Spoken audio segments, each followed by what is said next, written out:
Olá, ouvintes do Hora Americana! Este será o nosso último episódio desta temporada. E ele será um pouquinho diferente, mas também muito especial. Este episódio foi produzido e editado por Thomas Maioli e Bruno Hermano Teixeira, 2 alunos de graduação da Unicamp que fizeram um estágio no nosso projeto neste semestre. O tema escolhido por eles foi a trajetória de Sor Juana Inês de la Cruz, poeta, freira e importantíssima pensadora do período colonial das Américas. A entrevistada é a Lívia Mendes, pós-graduanda pela Unicamp. O Hora Americana vai voltar no próximo ano com mais episódios. E se vocês ficarem com saudades, não deixem de ouvir os episódios antigos. Como alguns ouvintes notaram, alguns episódios foram retirados das plataformas, mas eles estão voltando aos poucos. Então é isso, espero que gostem deste episódio e até logo!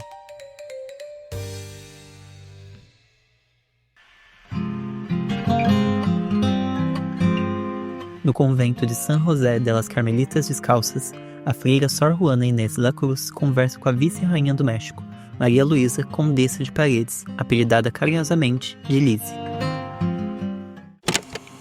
Se Deus tem de me castigar por amá-la, eu realmente mereço, minha querida Lizzie. Lizzie, o nome que Quevedo usava para sua amada. E agora também o seu. A prioresa do convento, ao investigar o recinto de Sor Juana, encontra cartas e poemas dedicados à vice-rainha. Amar tua beleza é um delito sem desculpa. Penso em você a cada momento do dia. Levo você comigo, dentro de mim. Ser mulher, nem estar ausente, não é impedimento para te amar, pois sabes que as almas desconhecem distância e sexo.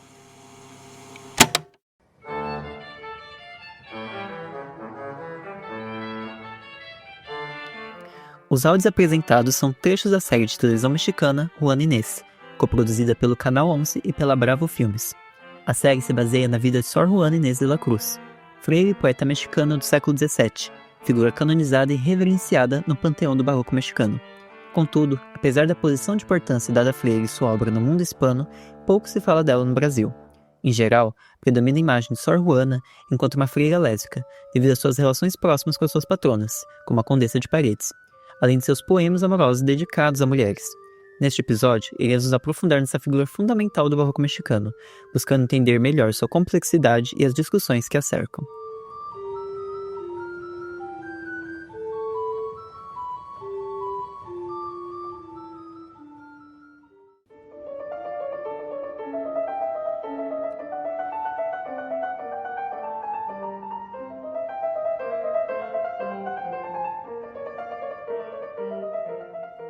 A cerca de 80 quilômetros da cidade do México, num pequeno povoado chamado San Miguel de Nepantla, nasceu a menina nomeada Juana Inês de Azuarre.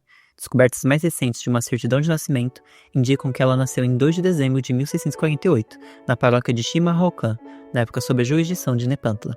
A certidão ainda atesta que ela era filha da igreja, ou seja, filha natural, nascida fora dos laços de matrimônio constituído e oficializado.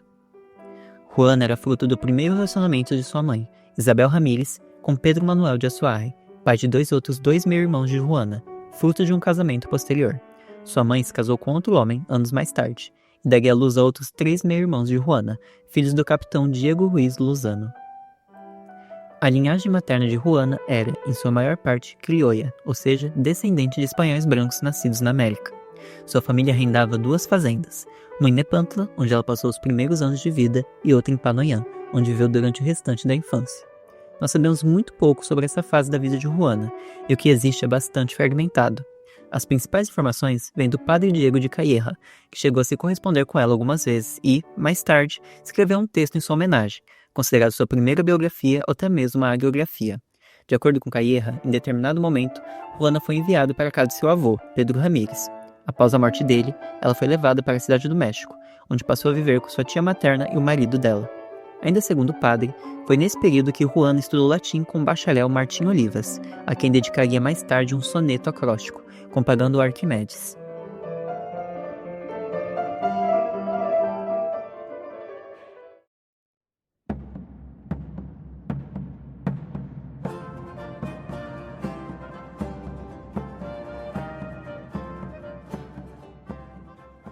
8 anos após sua chegada à residência dos tios, Juana, então com 16 anos, foi formalmente apresentada à recém-chegada vice-rainha Leonor Carreto.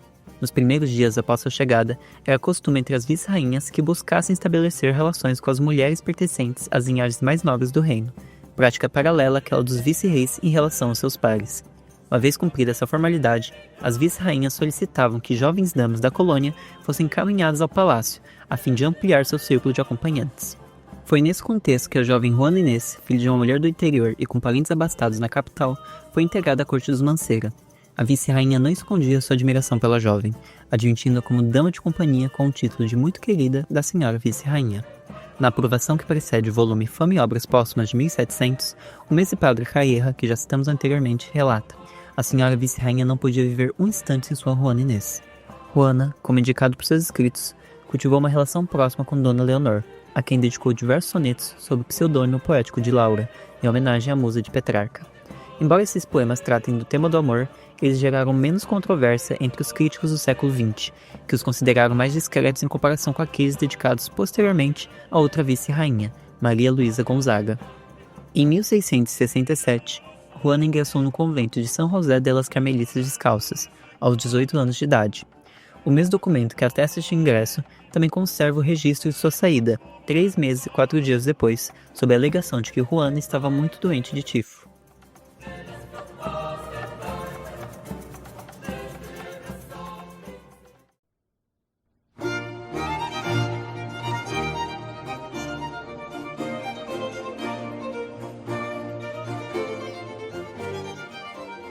Muitos estudiosos defendem que Juana escolheu a vida religiosa por vocação.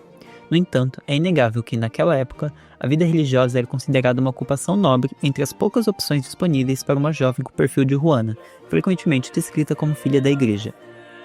A hipótese mais plausível é que tenha optado pelo claustro por conveniência, especialmente após conhecer Antônio Núñez de Miranda, jesuíta que se tornaria seu mentor e confessor, ao retornar ao palácio vice-reinal. Sob sua orientação, em 1669, Juana ingressou na Ordem Jerônima, que possuía regras mais flexíveis do que as do convento das Carmelitas. Sua decisão de entrar para o convento foi descrita por ela mesma em sua resposta à Suor Filotea de la Cruz.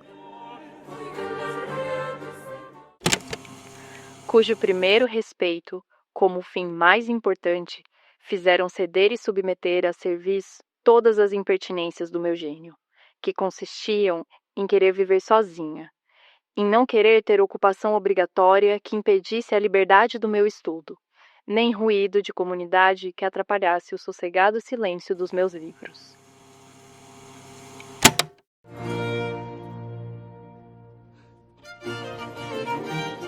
A vida no convento de São Jerônimo era bem particular, ou seja, cada uma das freiras tinha uma cela e nela se trabalhava, rezava e comia, assim como recebiam visitas de outras freiras. O convento funcionava junto de um colégio de meninas, famoso por suas aulas de música, dança e teatro. Sor Juana participou de muitas dessas atividades, escreveu textos para festividades e letras de vários bailes. Apesar dessa vida particular, as freiras também tinham obrigações relacionadas às reuniões para os atos litúrgicos diários, como a missa, as rezas das 7 horas canônicas e o convívio frequente em suas celas.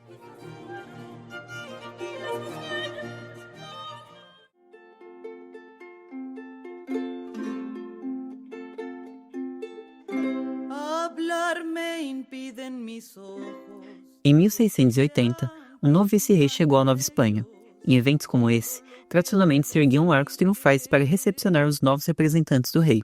Sor Juana foi responsável por um destes arcos, abreviado de Neptuno Alegórico, no qual a freira buscou representar o vice-rei e sua esposa Maria Luísa a partir das figuras de Netuno e Anfitrite.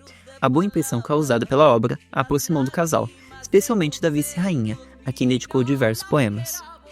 Nos anos subsequentes, sob a proteção dos vice-reis, a poeta cultivou uma extensa produção literária, contribuindo com comédias e poemas para eventos públicos e cerimônias da corte. Além disso, ela elaborou solenidades litúrgicas para as catedrais do México e de Puebla, o que lhe conferiu renome na elite da Nova Espanha e uma notável presença de seus escritos em círculos letrados da Europa e da América. Apesar dos conflitos pré-existentes entre a poeta e a hierarquia eclesiástica, um tênue véu de tolerância foi mantido pelo Palácio Vice-Reinal, assim como por influentes figuras da igreja que admiravam o trabalho de Juana. Entre esses admiradores estava Frei Paio de Rivera, arcebispo vice-rei de 1674 a 1680, e, além dele, Fernandes de Santa Cruz, bispo de Guadalajara e, posteriormente, de Tlaxcala.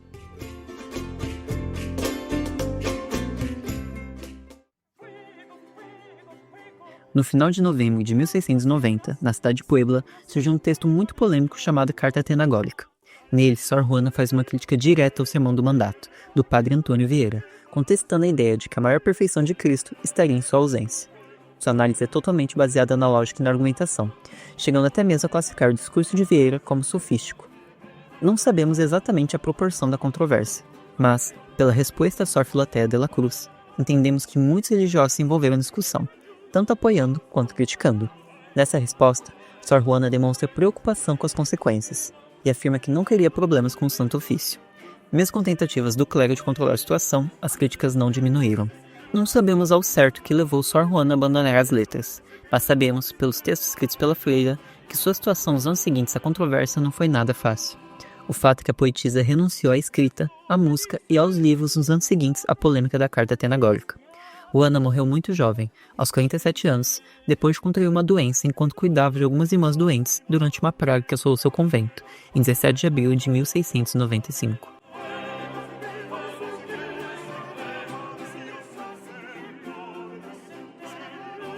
Como entender a trajetória singular e complexa de Sor Juana? Como visualizar os espaços que ocupa a nossa cidade nova hispana do século XVII? E compreender as discussões que rodeiam e atravessam a freira, poetisa e figura lacunar no barroco mexicano. Para discutir esses e outros temas, hoje temos como convidada Lívia Mendes, mestranda do programa de pós-graduação em História da Unicamp. Mas antes, trazemos a dica da hora dessa semana.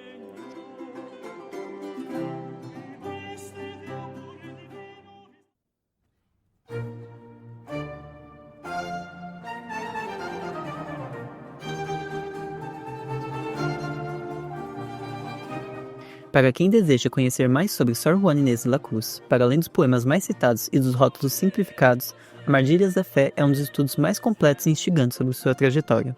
Nesta obra monumental, publicada originalmente em 1982, o literato e prêmio Nobel mexicano Otávio Paz reconstrói não apenas a vida da religiosa poeta, mas também o mundo intelectual, político e eclesiástico da Nova Espanha no século XVII.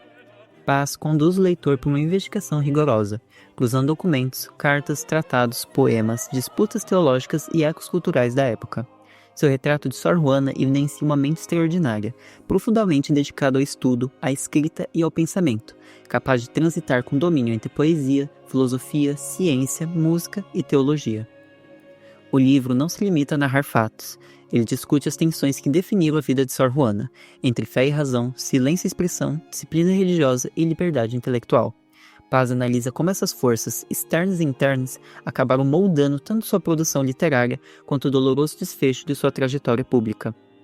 Armadilhas da Fé é, ao mesmo tempo, biografia, ensaio histórico, crítica literária e reflexão sobre o destino do pensamento quando confrontado com as instituições. Uma leitura exigente, mas profundamente recompensadora, para quem deseja realmente compreender Sor Juana em toda sua complexidade. É possível encontrar o livro em publicação da editora Ubu. Armadilhas da Fé, obra de Otávio Paz, é a dica da hora dessa semana.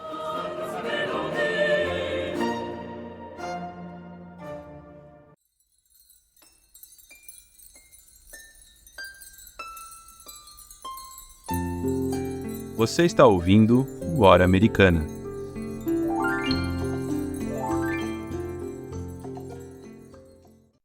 Olá, ouvintes do Hora Americana, vamos iniciar mais um episódio. Hoje será um episódio um pouco diferente. Temos o prazer em receber aqui dois alunos da Unicamp, né? O Bruno Hermano e o Tomás Maioli. Eles são nossos estagiários nesse semestre, estão produzindo aí um episódio do Hora Americana.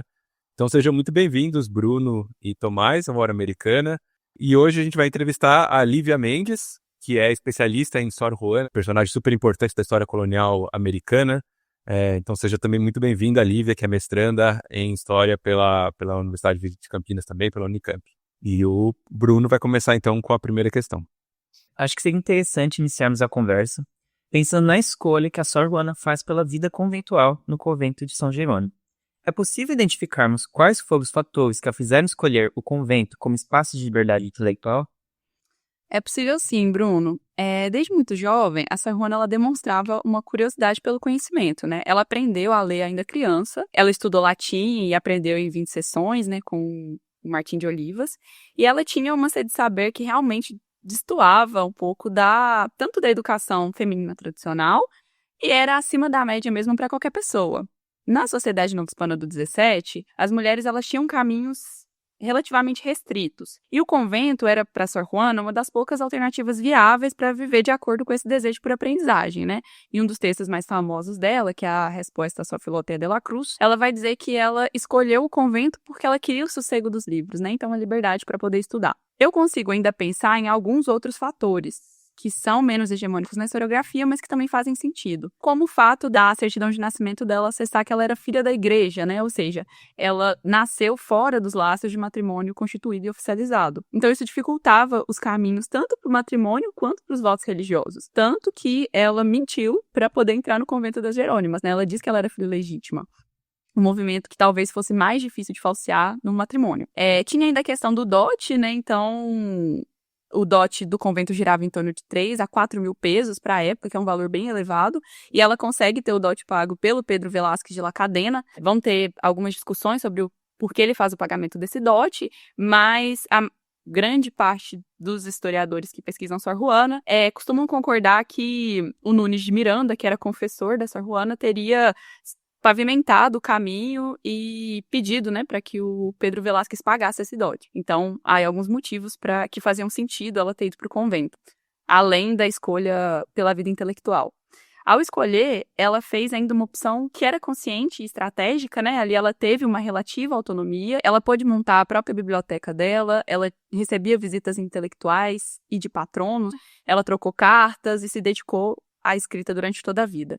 O convento ele funcionou, portanto, como um espaço de refúgio e de liberdade intelectual dentro dos limites que existiam para a sociedade novohispana. Para Sor Juana, então, ser freira foi uma renúncia ao mundo, mas uma forma de criar um lugar onde ela pudesse pensar, estudar, escrever sem as obrigações e as restrições que são impostas a outros fazeres, como o casamento, né? Então, foi uma escolha de resistência e também por esse caminho intelectual, então uma maneira de transformar o ambiente da clausura em um ambiente de liberdade. Ainda pensando no contexto conventual, há uma relação entre o poder da igreja e a produção cultural que acontecia nesse espaço de clausura? Sim, é complexa, né? Porque entre a produção cultural, intelectual e a igreja, que acontecia durante o período colonial. Esse tema tem sido muito discutido pela historiografia contemporânea, especialmente a partir de abordagens que pretendem entender o papel da mulher dentro das estruturas de poder e da cultura da época, mas a gente tem que pensar que no século XVII, a igreja ela não era só uma instituição religiosa, mas também o principal centro de saber, censura e de legitimação da cultura. Então, existia um certo domínio sobre a educação, sobre a escrita, sobre a circulação dos livros e as formas de pensamento que eram consideráveis ou não aceitáveis. Por isso, toda a produção intelectual, fosse ela teológica, literária ou artística, ela estava de alguma maneira articulada dentro dos limites desse discurso religioso. Então, nesse cenário, os conventos femininos, eles ocupavam um lugar um pouco ambíguo. De um lado, eles eram espaços de reclusão e disciplina que foram criados para conter determinados corpos e controlar, de certa maneira, a voz feminina, então afastando as mulheres do convívio público, aquelas que não se casavam, né, ou seja, para que não se tornassem mulheres públicas, iam para o claustro. Por outro lado, uma historiografia mais recente, especialmente autoras como a Assunção Mavrini, a Electa Arenal, elas têm mostrado que esses conventos eles também se transformaram em ambientes de circulação de ideias, de escrita e de produção cultural, muitas vezes então com uma relativa autonomia. O que essas autoras têm demonstrado é que os conventos eles funcionavam como redes letradas, né, onde as freiras produziam poesia, teatro religioso, cartas, músicas e até algumas reflexões filosóficas. Esse tipo de produção, ela se enquadrava formalmente dentro de uma lógica de devoção, mas também abria um espaço para certas expressões subjetivas e, no caso da Sor Juana, algumas críticas também. Então, era um espaço de relativa tolerância e isso não é irrestrito, não eram todas as freiras que tinham essa liberdade. Sor Juana é um acontecimento, mesmo dentro da relativa liberdade que existia dentro do convento. A Sor Juana viveu sob a autoridade da igreja e sabia que qualquer pensamento fora do permitido podia ser interpretado como heresia. Mais de uma vez nos escritos dela, ela vai dizer, não quero problemas com o Santo Ofício. Mesmo assim, ela utilizou o discurso religioso como meio de uma negociação intelectual. Ela falava, por exemplo, de teologia para discutir epistemologia, usava a fé para falar de razão, e dentro dos muros do convento ela construiu uma voz crítica. A historiografia mais recente ainda, especialmente o trabalho do Otávio Paz, no Armadilhas da Fé, e dos estudos latino-americanos, enxergam essas dinâmicas, então, não como uma simples forma de submissão, mas como uma estratégia de sobrevivência e de resistência intelectual. A Sor Juana e outras mulheres letradas do período, então, usaram a estrutura da igreja para legitimar a produção cultural, mesmo quando essa produção questionava, ainda que de forma sutil, o próprio sistema que estava ali para fazer a mediação desse controle. Então, a gente pode dizer que o convento era um espaço de contradição, ou seja, ele era simultaneamente um instrumento do poder e um espaço de criação. A igreja ela mantinha o controle sobre o que podia ser dito, mas, paradoxalmente, ela oferecia os meios para mulheres como a Sor Juana, para que elas pudessem ler, escrever e pensar. E é justamente nessa tensão entre a obediência e a transgressão que surge a força da obra dela, né? Lívia, bom, na medida em que a Sor Juana ela vai ganhando reconhecimento, seus textos, a sua atuação vai se espalhando pela Nova Espanha, ela começou a ser conhecida por outros nomes. Ela vai ser chamada, por exemplo, da 10ª Musa ou da Fênix da América, que são termos que acabam remetendo à Grécia, a figuras clássicas. Você poderia explicar para a gente um pouquinho se existe um motivo específico por trás dessa aproximação com a antiguidade e que efeitos que essa aproximação vai acabar tendo para a imagem da Sor Juana e para a obra dela também?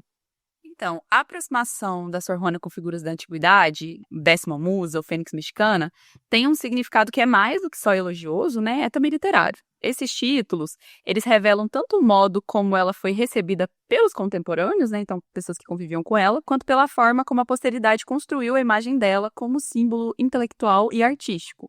Primeiro, é importante entender o contexto cultural do Barroco na Nova Espanha, que era fortemente marcado pelo humanismo clássico, né? Então, herdado dessa tradição europeia. E as referências à mitologia greco-romana e às musas da antiguidade, elas eram comuns entre escritores e poetas da época, especialmente entre aqueles que queriam demonstrar erudição e prestígio intelectual. Então, chamar a Sor Juana de 10ª Musa, naquele período, em alusão às 9 musas gregas, protetoras da arte e das ciências, significava reconhecê-la como uma exceção. Uma mulher cuja genialidade transcendia os limites do gênero e da própria condição periférica da Nova Espanha em relação à Europa. Então, da mesma forma, né, que o título Fênix Mexicana, ou Fênix da América, na tradição clássica é um pássaro que renasce das próprias cinzas. Aplicar essa imagem à Sor Juana significa celebrar essa capacidade dela de renascimento, de resistência e de singularidade intelectual. Era como dizer que, mesmo na condição de crioula, né, filha de espanhóis nascidas na América, ou de Nova Hispana, e como mulher, ela florescia como uma inteligência comparável à das maiores figuras do mundo letrado. Agora, do ponto de vista historiográfico, essa aproximação com a antiguidade tem 2 efeitos principais em relação à imagem dela, né, ou seja, aquilo que se projeta nos anos posteriores. O primeiro é a legitimação cultural. Ou seja, no século XVII, a colônia ainda era vista como um espaço de inferioridade cultural em relação à metrópole espanhola. Então, quando a gente associa as musas gregas à Sor Juana, era, de certa forma, elevada ali a um patamar de universalidade. Então, ela deixa de ser uma freira mexicana e passa a ser reconhecida como um cânone ocidental, uma intelectual de nível europeu, entre várias aspas, né? Então, essa comparação, ela servia para afirmar que o Novo Mundo também produzia mentes que eram brilhantes e que a América podia, sim, rivalizar com a Europa no campo das letras, né? Um segundo efeito, um rebote mais complexo, é o da construção mítica da figura dela. Então, quando a gente transforma ela numa musa, né, numa fênix, ou seja, uma figura mítica, os contemporâneos e até parte dessa crítica posterior, né, eles acabam por idealizar a Sor Juana, colocando ela num pedestal que, de certo modo, distancia ela da condição real que ela tinha, de mulher, de enclausurada, de submetida às estruturas do poder eclesiástico, né? Então, essa leitura mitificadora, ela celebra, mas ela também neutraliza alguns aspectos políticos da trajetória dela. Então, minimiza as coisas que não colaboram para essa ideia de ícone, né? Então, ela se torna um símbolo do gênero feminino, mas o peso dessa luta dela, que era concreta, né, contra o silenciamento, contra a censura e contra a desigualdade, ele tende a ser suavizado. Então, a historiografia mais recente tem buscado equilibrar essas 2 leituras. Ou seja, reconhecer o valor simbólico desses títulos, sem perder de vista que eles também fazem parte de um processo de canonização literária que pode apagar certas tensões sociais e históricas vividas pela Sor Juana, né?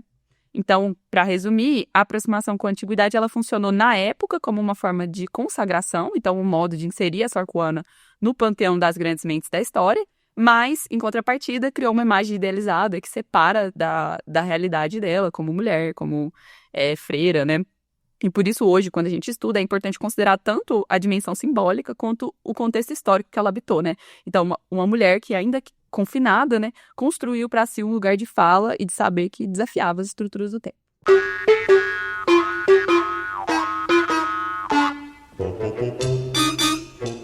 Olá, ouvintes do Hora Americana. Eu sou Beatriz e espero que você esteja gostando do episódio. Estou passando aqui para te lembrar que no nosso Instagram e também no nosso canal do YouTube, @Hora Americana, temos diversos outros conteúdos, como mais informações sobre o convidado, dicas de leitura, músicas do episódio, indicações de filmes e muito mais. Lá, você também pode entrar em contato com a gente, deixar comentários e sugestões, além de apoiar o trabalho do Hora Americana e contribuir na divulgação científica da história das Américas. Nos vemos por lá.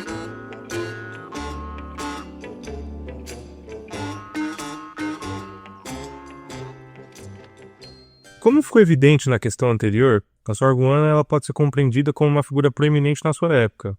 Mesmo assim, por muito tempo ela não foi estudada, sendo apenas no século XX que a obra é resgatada pelo autor Octavio Paz em Sor Juana Inés de la Cruz ou Las Trampas de la Fé. Você pode nos explicar como, apesar da sua importância, a Sor Juana permaneceu marginalizada por tanto tempo? Então, apesar dela ter sido uma das figuras mais notáveis do 17, né, e no período dela ter uma influência muito grande, nos anos posteriores à morte dela, se instaura, né, especialmente no século XVIII, porque imediatamente após a morte dela, ela recebe 2 tomos importantes em homenagem à figura dela. E nesses tomos existia uma disputa em relação à imagem da Sor Juana. Então, se por um lado a Marquesa de Paredes publicou um tomo, né, que é o Inundação Castálida, onde se defendia Sor Juana em relação às polêmicas finais da vida dela, na Nova Espanha se publicava o Fama e Obras Póstumas, que foi idealizado em grande medida pela Igreja como uma maneira de canonizá-la, né? Então colocá-la num lugar de santidade. Então, no 17 a gente tinha essa disputa imagética, especialmente após a morte dela, né? O que acontece logo em seguida é que no século XVIII a gente tem a instauração de um certo cisma em relação ao barroco, né? A literatura, de maneira geral, vai passar a ver esses autores como ultrapassados, como se as referências à antiguidade fossem excessivas. Então, um estigma mesmo de que essa literatura ela era exagerada, né? Então, no 18, ela enfrenta esse problema como outros autores, né? No 19, ela é resgatada por uma série de autores, mas em sua maioria eram psicanalistas, né? Então, diante do despontar ali dos estudos do Freud, né? Eles vão ler não só a Sor Juana, mas a maioria dos autores como tendo uma espécie de neurose pré-edípica, né? Então, a maioria das leituras sobre ela vai ser colocada nesse lugar. Então, ela vai ser lida como uma mulher masculinizada, com enfoques doentios na literatura e na vida pública, né? E toda essa variada gama de diagnósticos totalizantes da época, né? Então, nesse período, a imagem dela acaba relegada a esse espaço do diagnóstico clínico, muito mais do que a análise do legado literário dela. No século XX, aqui a gente chama a atenção para a obra do Octavio Paz, mas tinham vários autores que estavam resgatando ela. De fato, o trabalho dele é muito acima da média em relação aos de todos, né? Que ele publica ali em 1982, né? Mas o que o Paz vai fazer é reinserir a Sor Juana no circuito literário. Então, ele vai reconstruir o contexto histórico da época dela e vai mostrar que a Sor Juana era uma mulher que buscava liberdade de pensamento, né? Dentro dos limites impostos pela Igreja.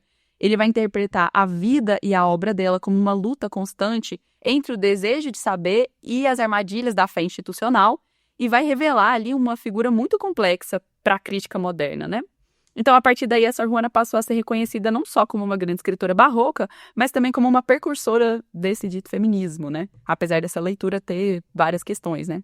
Então, ela seria uma mulher que reivindicou o direito ao conhecimento e à expressão intelectual num mundo que tentava calá-la. Hoje em dia, ela está plenamente estabelecida, né? Ela é uma figura central na cultura mexicana e latino-americana. Ela está estampada ali na nota de 200 pesos do México. Ela inspirou filmes, peças, livros, séries de televisão, né? E escritoras do século XX, como a Rosário Castellano, a Margot Glatz, a Beatriz Colombi, vão retomar a imagem dela como símbolo de uma mulher que resiste e que pensa por conta própria, né? E hoje em dia ela está plenamente estabelecida, mas a figura dela, né, e a imagem que ela tem na atualidade, hoje está estabelecida no cânone da literatura mundial, mas ela aconteceu em meio a percalços, né? E acima de tudo, em meio a várias disputas. Bom, Lívia, agora eu queria discutir um pouco mais essa questão da sexualidade, né, que é muito relacionada à figura da Sor Juana hoje em dia, né? Então, esse tema ganhou muito destaque, né, nos estudos sobre ela, né, que falar sobre a suposta homossexualidade, né, referindo às relações de afeto com patronas e com outras mulheres, né, por exemplo, a Condessa de Paredes, além de se referir também aos poemas amorosos, né, que também eram dedicados às mulheres. É interessante mencionar, né, como que essa noção também começa a aparecer no âmbito popular, como na série televisiva Juana Inês, uma série que está disponível na Netflix, que aborda essa temática. Então, como que você acha que a gente pode abordar a sexualidade da Sor Juana sem projetar essas categorias modernas, né, como de homossexual ou de lésbica? Quando a gente fala sobre a sexualidade na Sor Juana, é muito importante ter cuidado para não aplicar diretamente rótulos e categorias modernas como lésbica ou homossexual a uma mulher do 17, né? Essas palavras, o conceito de subjetividade, de indivíduo, ou mesmo essa associação entre identidade e sexualidade, simplesmente não existem nesse período. Eles são construções recentes e, naquela época, as formas de expressar afeto, amizade e até desejo entre mulheres seguiam outras lógicas culturais e religiosas, né? Eu sei que essa recusa no uso dos termos gera um mal-estar, né? Especialmente entre pessoas LGBTs e, como mulher lésbica, eu entendo o desejo da gente se ver representado e da gente pensar que, de alguma forma, a gente sempre esteve aqui, né?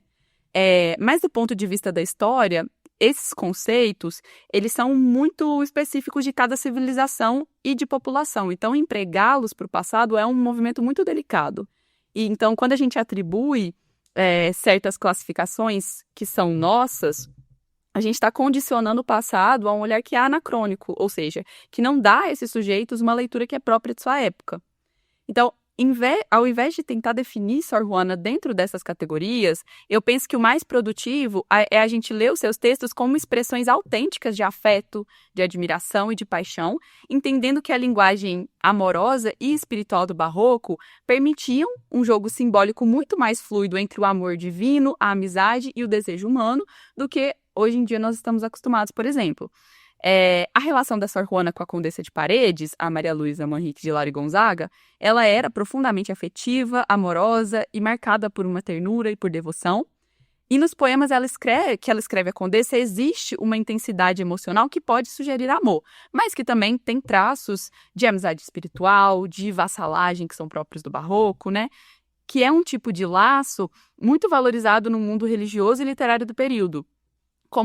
Não como uma forma, né, dizendo isso, não como uma forma de reduzi-lo a uma expressão literária, mas para entendê-lo dentro das possibilidades de amor que existem para essa época.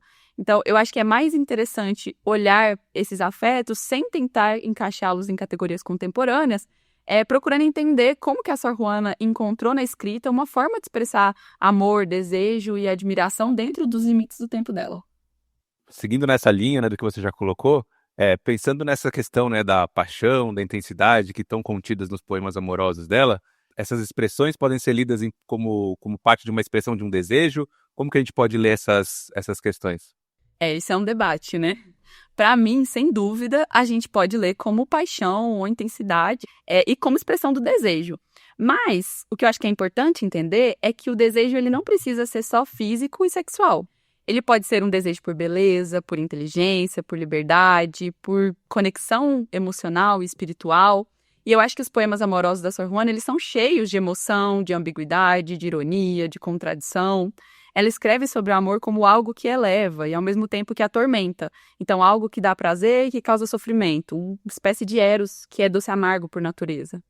Essa complexidade mostra que ela compreendia o amor como uma força transformadora e muitas vezes como um conflito entre o corpo, a alma, a razão. Então, quando a gente lê os versos dedicados às mulheres, entre elas a Condessa de Paredes, a gente pode sentir que isso ultrapassa algo que hoje a gente lê como uma simples amizade, né? Há um desejo de presença, de reciprocidade, de reconhecimento. Então, eu penso que sim, é possível ler essas paixões como expressões do desejo, desde que a gente compreenda esse desejo de forma ampla, né? Então, como uma experiência afetiva e humana profunda, e não somente como uma questão de orientação sexual.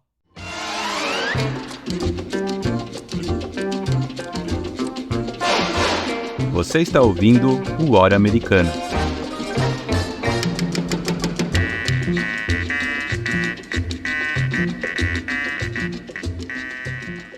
Tendo em vista as respostas das perguntas anteriores sobre sexualidade, sorvoana, se é possível a gente colocar essas definições de homossexual lésbica, eu penso novamente no contexto conventual, lembrando essa fala de Cedice dessa possibilidade de novas formas de afeto. A vida no convento representava uma repressão desses vínculos afetivos que a sorvoana possuía, ou também um espaço de reinvenção das relações e suas possibilidades? Assim como a gente abordou anteriormente, eu acho que a vida conventual da Sor Juana, ela é um espaço de repressão e de reinvenção. Em muitos períodos históricos, eu penso que o hábito foi uma veste de resistência. Por um lado, o convento ele impunha regras que eram rígidas, né? O silêncio, a obediência, a castidade, a clausura, assim como a obediência à igreja, ao monárquico, né? Tudo isso eram exigências. Por outro lado, foi dentro desse espaço que a Sor Juana encontrou a liberdade que um mundo fora desses muros, por exemplo, não ia permitir. No convento, então, ela não precisava se casar, por exemplo, ela pôde se dedicar aos estudos, à escrita, ao diálogo com o mundo intelectual. E ali também ela construiu vínculos afetivos intensos com outras mulheres, fossem elas patronas, né, ou mulheres com quem ela se correspondia. Ou seja, o hábito também criou uma espécie de proteção, para que os poemas de amor que ela dedicasse para as mulheres fossem vistos somente como expressões de vassalagem ou o estilo de escritas do período, ou seja, neste momento criou para ela uma certa proteção. Por isso, eu acho que a gente pode pensar que o convento funcionou para ela como um espaço de reinvenção dos afetos. Então, embora ela tivesse ali cercada pelas normas religiosas, ela conseguiu viver e expressar as emoções dela por meio da escrita. Então, nos poemas, nas cartas, ela transforma a experiência do confinamento numa experiência de liberdade simbólica, criando ali um espaço onde ela podia amar, admirar, desejar, ainda que de modo codificado e poético. Então, acho que mais do que um lugar de repressão, o convento foi um território de criação, onde ela reinventou o amor, a amizade, e ela pôde criar uma forma própria de expressão desses afetos. Lívia, um tema que foi muito abordado nas outras respostas, que agora eu queria chamar mais atenção. Essa questão da Sor Juana como uma mulher, e pensar mais a questão de gênero e poder na sociedade nova-hispana.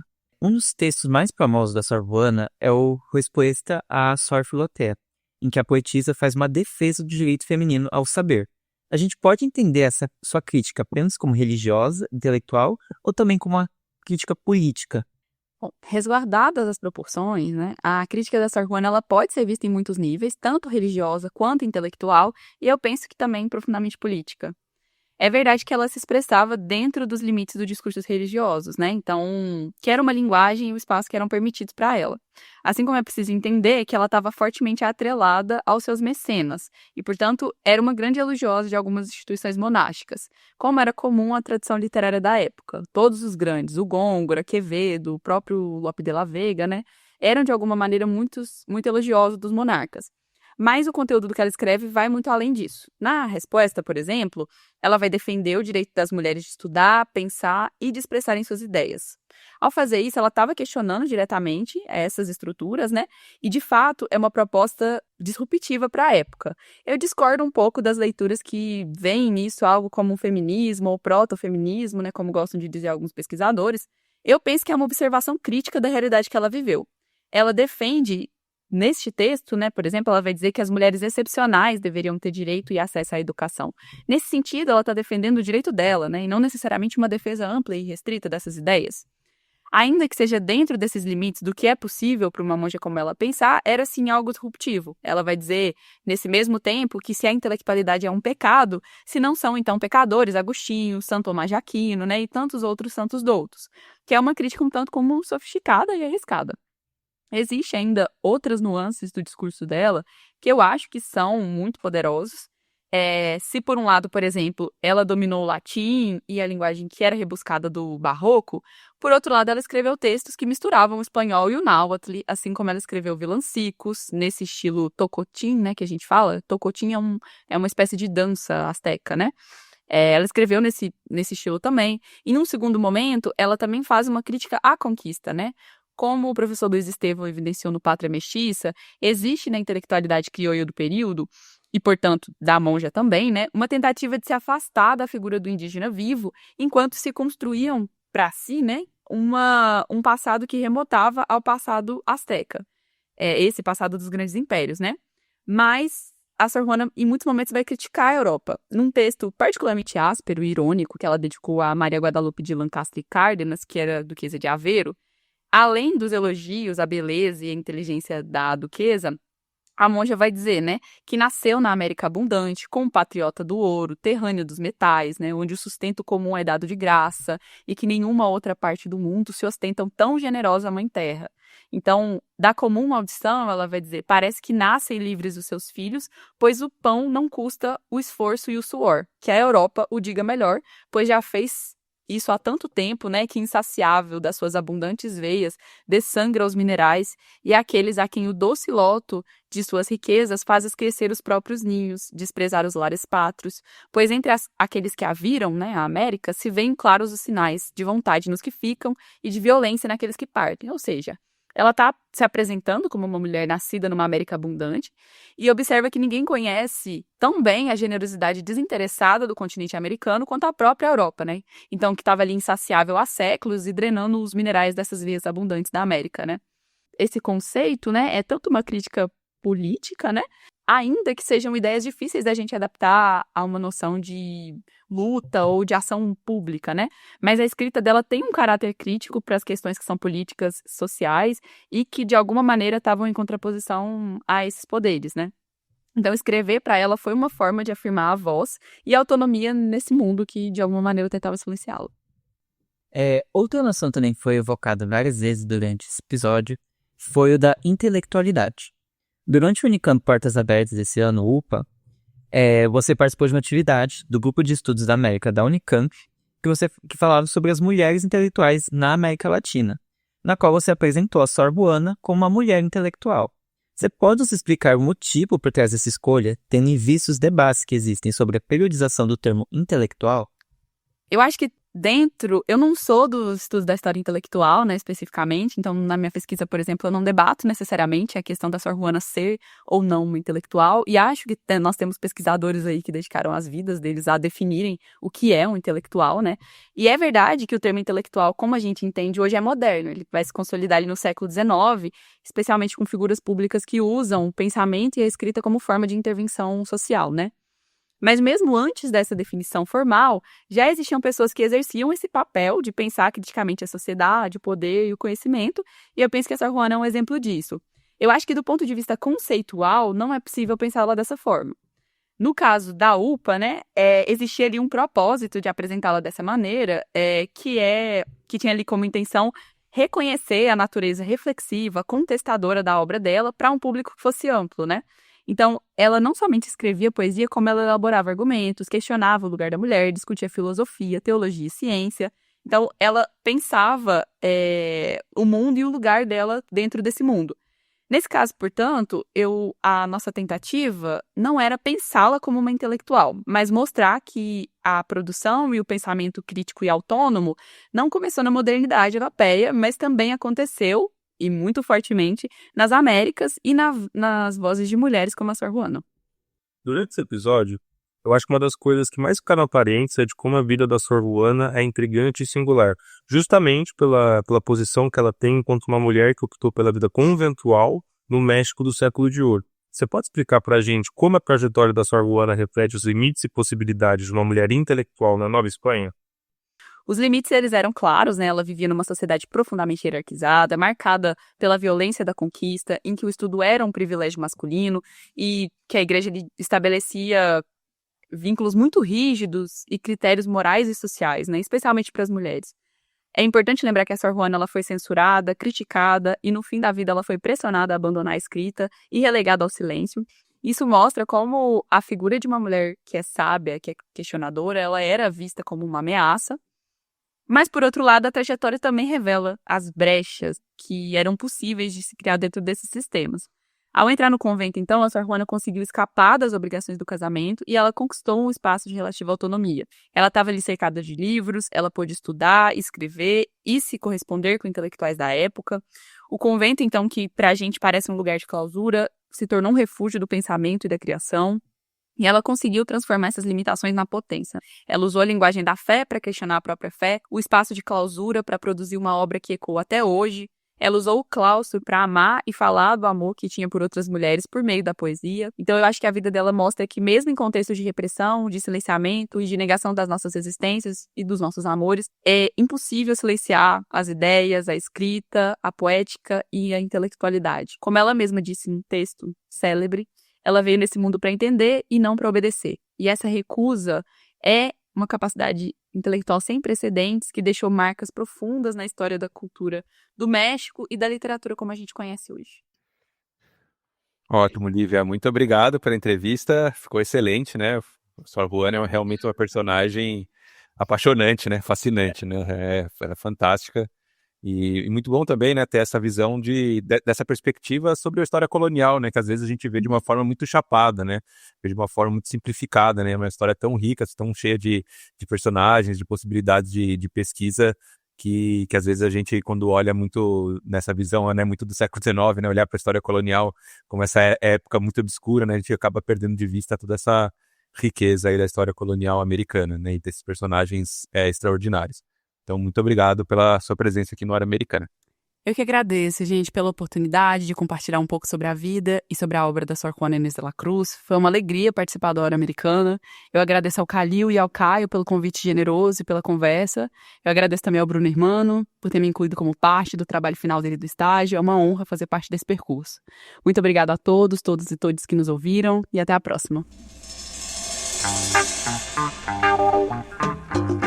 O Hora Americana desta semana fica por aqui. Este programa é um projeto de extensão interinstitucional com membros da Universidade Estadual de Londrina, Universidade Federal Rural do Rio de Janeiro, Universidade Federal de Juiz de Fora e Instituto Federal do Sul de Minas Gerais. O Hora Americana tem produção de Caio Pedrosa, Luiz Calim, Priscila Pereira, André Ferreira e Evelie Acrucci. A divulgação e criação de conteúdo para as mídias sociais é de Beatriz Portela, Hugo Cardoso, Maria Eduarda Sagiorato e Maria Cristina Mantovani. A edição é de Caio Pedrosa, Maiara Victório da Silva e Giovanna Beccari. Neste episódio utilizamos as seguintes músicas: A Este Edifício Célebre, com Andrés Flores e composição também da Sor Juana Inés de la Cruz, Oíd el Concierto, com Manuel de Mesa, Fuego, Fuego, que el templo se abraça, de Antônio Durán de la Mota, Las Flores, Las Estrellas, também uma composição de Antônio Juan de la Mata e de Sor Juana Inés de la Cruz, Tierra Borrasca, com Letícia Servin, River Sets, com George Felty, tocando Sor Maria Clara, e, por fim, Quaderno de Tonos de Maitines, de Sor Maria Clara del Santíssimo Sacramento, tocado por Andrea Núñez. O Hora Americana agora entra em férias, então voltamos na próxima temporada. Até lá!